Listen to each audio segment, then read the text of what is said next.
오늘 우리가 함께 나눌 본 말씀은 누가복음 20장 27절에서 40절까지 말씀 보도록 하겠습니다. 부활이 없다고 주장하는 사두개인 중 어떤 이들이 와서 물어 이르되 선생님이여 모세가 우리에게 써주기를 만일 어떤 사람의 형이 아내를 두고 자식이 없이 죽으면 그 동생이 그 아내를 취하여 형을 위하여 상속자를 세울지니라 하였나이다. 그런데 7형제가 있었는데 마지가 아내를 취하였다가 자식이 없어 죽고 그 둘째와 셋째가 그를 취하고 7이 다 그와 같이 자식이 없이 죽고 그 후에 여자도 죽었나이다.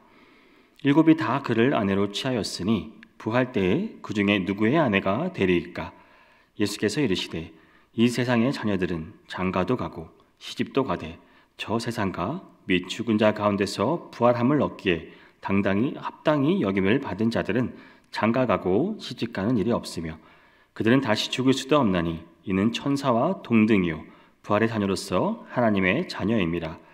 죽은 자가 살아난다는 것은 모세도 가시나무 떨기에 관한 글에서 주를 아브라함의 하나님이요 이삭의 하나님이요 야곱의 하나님이라 칭하였나니 하나님은 죽은 자의 하나님이 아니요 살아있는 자의 하나님이시라.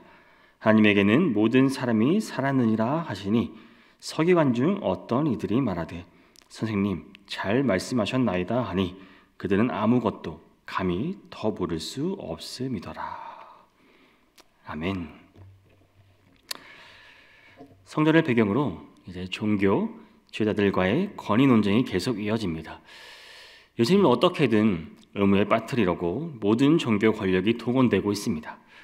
예수님을 민심에서 떼어놓고 로마 정치 권력에 거두는 전술 또 계략으로 예수님을 공경에 빠뜨리려고 하고 있습니다. 하지만 그 모든 주권은 예수님께 있었습니다. 그들이 예수님을 올무에 사로잡아 십자가에 내주는 것이 아니라 예수님 스스로 하나님의 뜻을 성취하신 것입니다. 오늘 본문 말씀은 소위 부활 논쟁이라 불리는 본문입니다. 오늘 본문에 등장하는 사두개인, 이 사두개파는 유대 지도부의 핵심 세력이었습니다.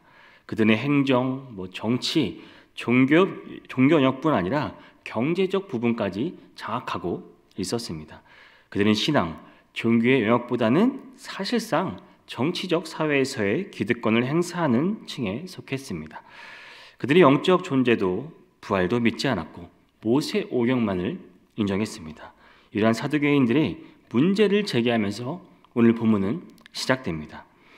사두개인들이 예수님께 다가와 부활에 관한 질문을 던집니다. 본문 27절에서 33절 말씀을 다시 한번 제가 읽어보겠습니다. 부활이 없다고 주장하는 사두개인 중 어떤 이들이 와서 물어 이르되 선생님이여 모세가 우리에게 써주기를 만일 어떤 사람의 형이 아내를 두고 자식이 없이 죽으면 그 동생이 그 아내를 취하여 형을 위하여 상속자를 세울지니라 하였나이다.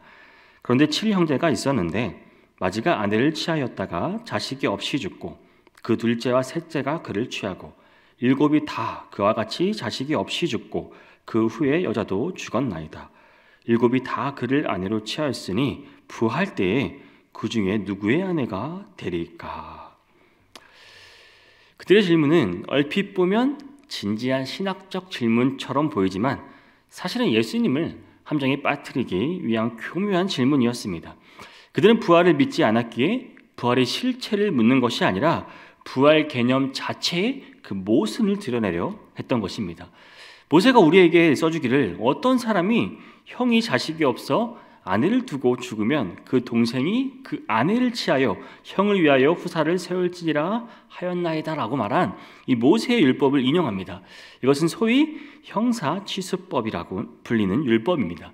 가문의 대를 잇기 위한 규례였습니다. 그런데 이 질문은 함정이 있습니다. 아주 명확합니다. 만약 예수님이 첫 번째 남편의 아내라고 답하면 나머지 6 남편의 권리는 어떻게 되느냐는 반박이 나올 것이고 7 모두의 아내라고 하면 일부 다처제를 인정하는 것이 되어 율법에 어긋나게 됩니다. 어떤 답을 해도 모순에 빠지게 만드는 교묘한 함정이었습니다. 우리의 신앙생활에서도 이런 사두개인들의 태도를 발견할 수 있습니다.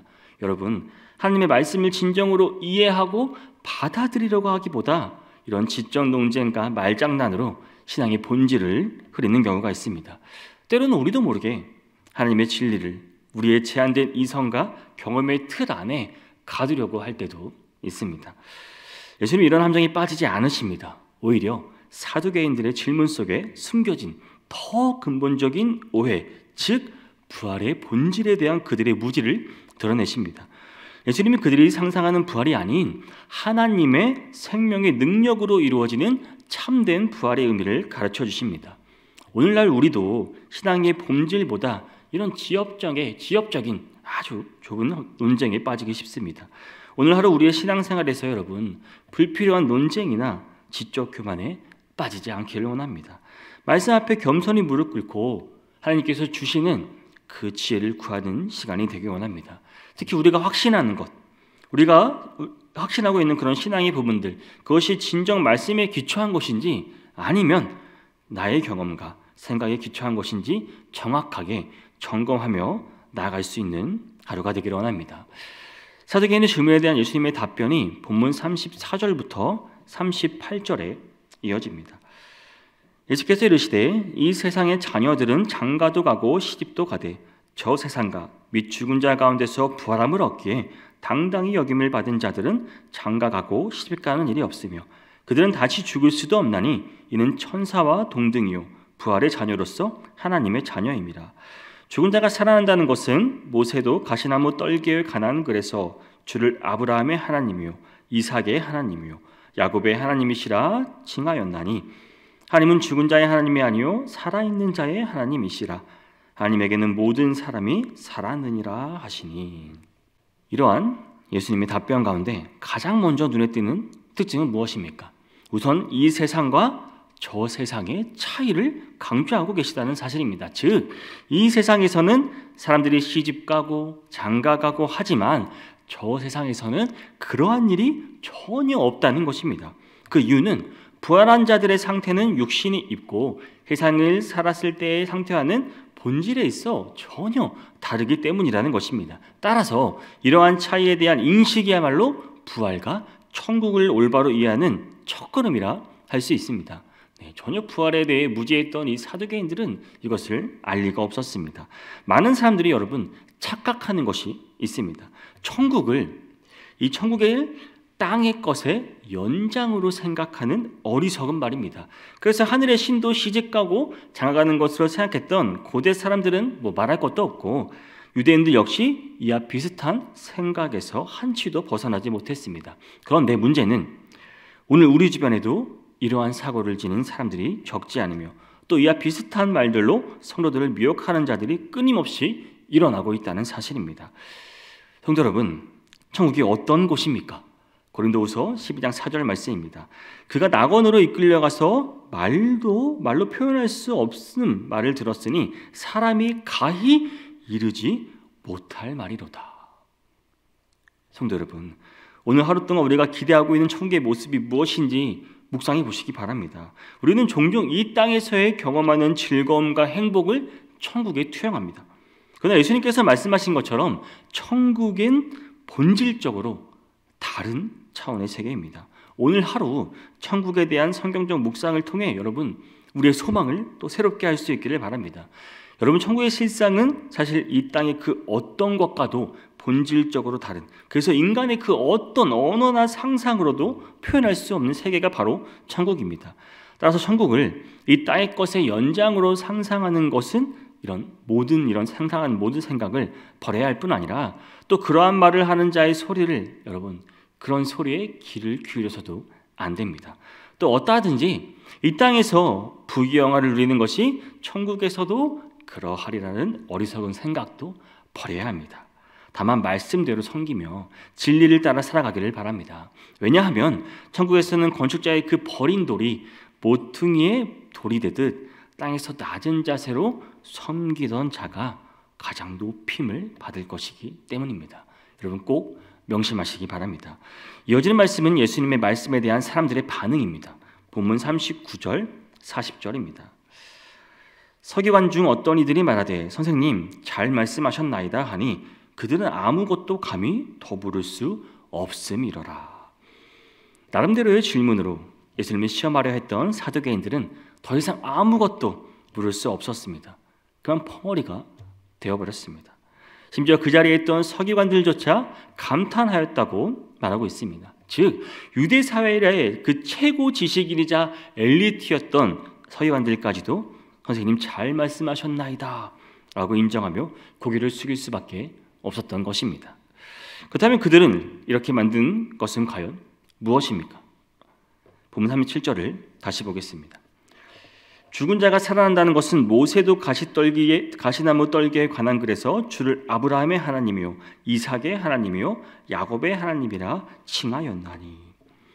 예수님께서는 부활의 실제를 말씀하시기 위해 출애굽기의 말씀을 인용하셨습니다. 그런데 사실 부활에 관해서라면 이를 분명하게 말씀하고 있는 구약의 기록이 이 외에도 수없이 많이 있습니다. 욥기 14장 14절, 또 시편 16장 9절, 이사야 26장 19절 등 많이 있습니다. 그런데도 예수님께서는 굳이 출애굽기의 내용을, 이 말씀을 인용하신 이유는 부활 논쟁으로 도전해온 사두개인들이 오직 모세 오경만을 고집했기 때문입니다. 이것만 정경으로 믿었기 때문입니다. 그리고 예수님은 얼핏 보아서는 부활과는 전혀 무관하게 보이는 말씀 속에서 부활에 대한 심오한 진리를 이끌어내신 것입니다. 따라서 성경에 관해서라면 최고라고 자부하던 그 서기관들조차도 자기들이 미처 깨닫지 못한 그 진리의 말씀 속에서 이끌어내시는 것을 보고 저절로 고개를 숙일 수밖에 없었던 것입니다. 사랑하는 성도 여러분, 성경 속에는 실로 우리가 상상할 수 없는 무궁한 진리들이 함축되어 있는 게 바로 성경입니다. 따라서 우리가 말씀 속에서 그러한 진리를 발견하고 깨달을 수 있다면 여러분, 이 세상 그 누구도 따를 수 없을 만한 지혜와 능력을 소유하게 된다는 말입니다.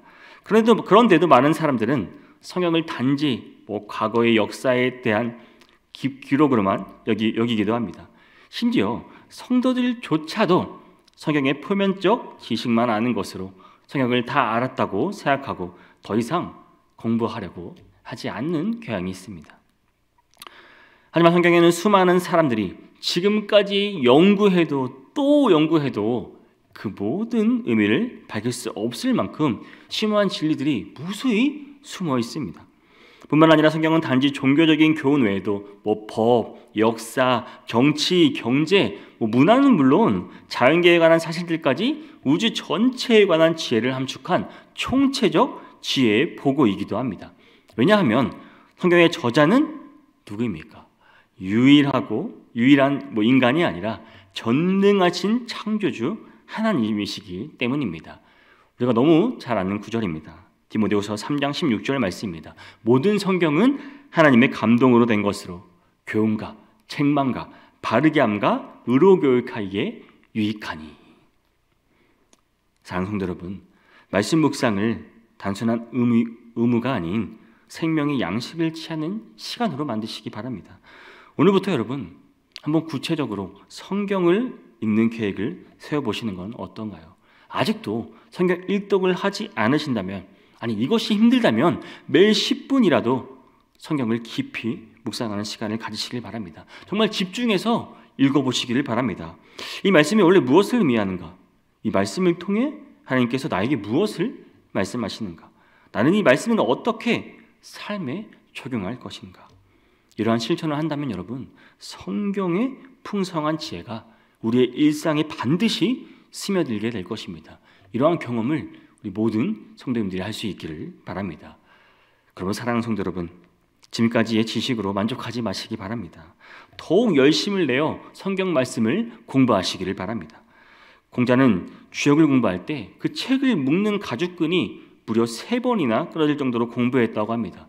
여러분, 헛된 세상 지식을 얻는데도 이와 같이 공부하는데 이 영원한 진리를 담고 있는 성경을 공부하는 우리의 태도는 어떠해야 하겠습니까?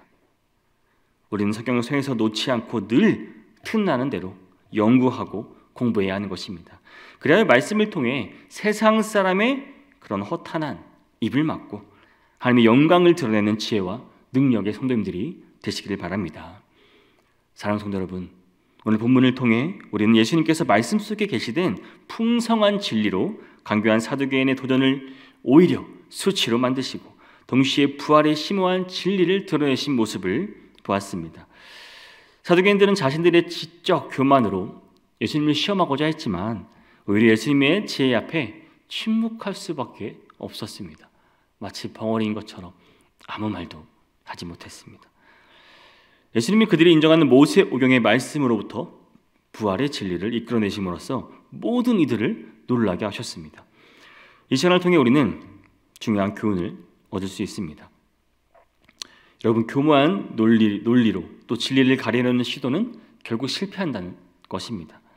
천국은 이 땅의 연장이 아니라 완전히 새로운 차원의 세계라는 것입니다. 성경 안에는 우리가 상상할 수 없는 깊고 풍성한 진리가 담겨 있다는 사실을 여러분 기억하시기 바랍니다. 따라서 우리도 더욱 큰 믿음과 열심을 가지고 말씀을 공부하기를 원합니다. 풍성한 진리의 삶을 살아가기를 원합니다. 동시에 성경을 통한 하늘의 지혜로 세상 사람의 입을 막고 하나님의 영광을 드러낼 수 있는 모든 성도님이 되시기를 주님의 이름으로 축복합니다. 여러분, 우리가 이 세상에서 살아가는 동안 많은 의문이 있고 또 많은 도전이 있을 것입니다. 때로는 신앙의 진리에 대해 의심하게 만드는 질문들도 있을 것입니다. 그러나 성경 말씀에 깊이 뿌리는 이 믿음은 그 어떤 도전도 이겨낼 수 있다는 사실을 여러분 기억하시기 바랍니다. 예수님께서 사두개인들에게 보여주신 것처럼 이 하나님의 말씀은 영원히 살아있는 진리입니다. 우리에게 삶과 부활의 소망을 주는 능력이 되는 게 바로 말씀입니다. 이 진리 위에 굳게 서서 오늘도 말씀의 능력으로 승리하는 복된 하루 되시는 모든 성도님 되시기를 주님의 이름으로 축복합니다.